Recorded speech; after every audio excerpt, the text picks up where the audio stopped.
ایک بادشاہ تھا جس کا ایک نائی تھا جو ویسے تو عام لوگوں کی طرح تھا، مگر حجامت کے دوران ایسے محو گفتگو ہو جاتا تھا کہ خاموش ہونے کا نام ہی نہیں لیتا تھا۔ بادشاہ کو بھی اس کی ادھر ادھر کی باتیں سن کر بڑا مزہ آتا تھا اور اس کی باتیں سن کر ہنستا جاتا تھا۔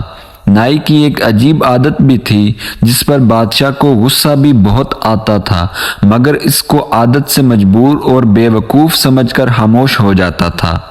نائی کی عادت یہ تھی کہ بادشاہ کی حجامت کرتے کرتے کوئی نہ کوئی موقع نکال کر بادشاہ کو کہتا کہ بادشاہ سلامت، میرا بیٹا بھی جوان ہو گیا ہے، لاکھوں میں ایک ہے، آپ کی بھی بڑی لڑکی، اللہ اس کی عمر دراز کرے، جوان ہو گئی ہے، اگر مجھ پر نوازش کر دو، شہزادی کا رشتہ میرے بیٹے سے کر دو اور میرے بیٹے کی بھی زندگی سنور جائے گی اور آپ کی بیٹی کی بھی شادی ہو جائے گی۔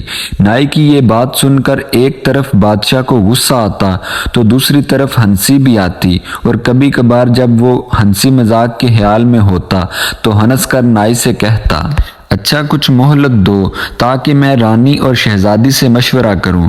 کچھ عرصہ تو یوں ہی چلتا رہا۔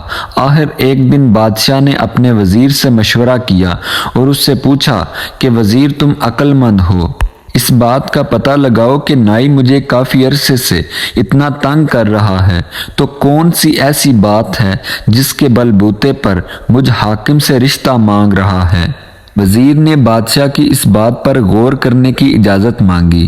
دوسرے دن وزیر نے بادشاہ کو بتایا کہ بادشاہ سلامت، یہ تو دولت کا نشہ ہو سکتا ہے کہ نائی بادشاہ سے رشتے کی درخواست کرے، مگر سوال یہ بھی ہے کہ کیسے پتہ چلے کہ اس کے پاس کتنی دولت ہے اور کہاں ہے۔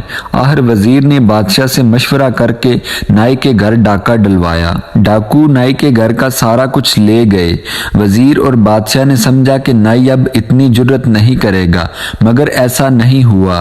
دوسرے دن نائی حجامت کرتے وقت جب ہتھیلی پر بلیڈ صاف کرنے لگا تو ساتھ ہی بادشاہ سے رشتہ بھی مانگنے لگا۔ اس وقت بھی بادشاہ نے ہنس کر اس سے کچھ دن کی مہلت مانگی اور جان چھڑوائی۔ دوسری رات وزیر نے یہ کیا کہ جس فرش پر نائی کھڑے ہو کر حجامت کرتا تھا اس نے اس جگہ کو کھدوایا تو معلوم ہوا کہ فرش کے نیچے خزانے کی دیگیں مٹی میں دبی ہوئی ہیں۔ امید کرتا ہوں کہ یہ ویڈیو آپ کو پسند آئی ہوگی۔